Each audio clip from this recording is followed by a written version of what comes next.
be learning how to make kale chips. So kale chips are the perfect thing to eat as a snack, as a replacement for potato chips or even for nuts. So they're super easy to make. You only need about 4 ingredients and they take about 15 minutes and then they're done. So let's get into it. So all you need is a big head of kale, and we will use the whole thing, and it can serve about 2 people. I could probably eat this whole thing myself, but that's just me. So what you want to do is you want to tear the kale chips off and make them into bite-sized pieces. So you don't want any of the stem, you just want the leaves. And you kind of just tear them off into bite-sized pieces and put them into the bowl. You'll be left with a stem like this, and then you just want to chuck it out. You don't need that.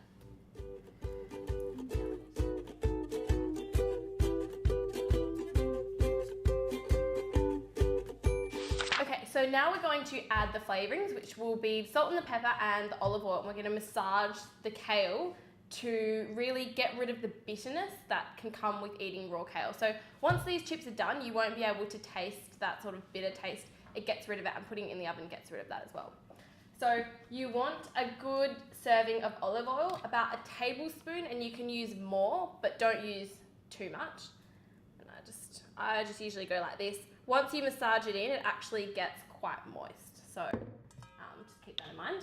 Then you want to season it with whatever you have. So I like salt and pepper because it's nice and simple, but you can use things such as chilli flakes, cayenne pepper, anything really, any kind of herbs or spices that you want. Moroccan seasoning would probably be really nice as well.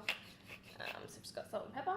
And then, this is the fun bit, all you want to do is you just want to massage it down. So massaging the kale like this, and you really want to get your fingers into that and get all the olive oil through it. It actually softens the kale and, like I said before, gets rid of some of the bitterness. So you'll see the kale going from a big sort of mound of kale, and it will really reduce down in size as well. So you want to get that all the way through. You really want to get that olive oil in there. You want to coat every single piece of kale, and that'll make sure that it doesn't really burn that much as well when it's cooking. So this is a really good stress relief.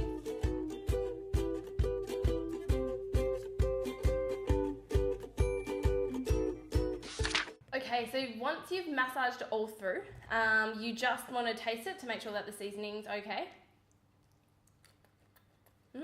And then add more if you need more, and then we'll pop it onto the oven tray. So, what you want to do is you want to spread the kale out nice and evenly, so you don't want it to overlap, because you don't want some bits to cook more than others. So spread it all out onto a lined baking tray. Nice and evenly, just like this.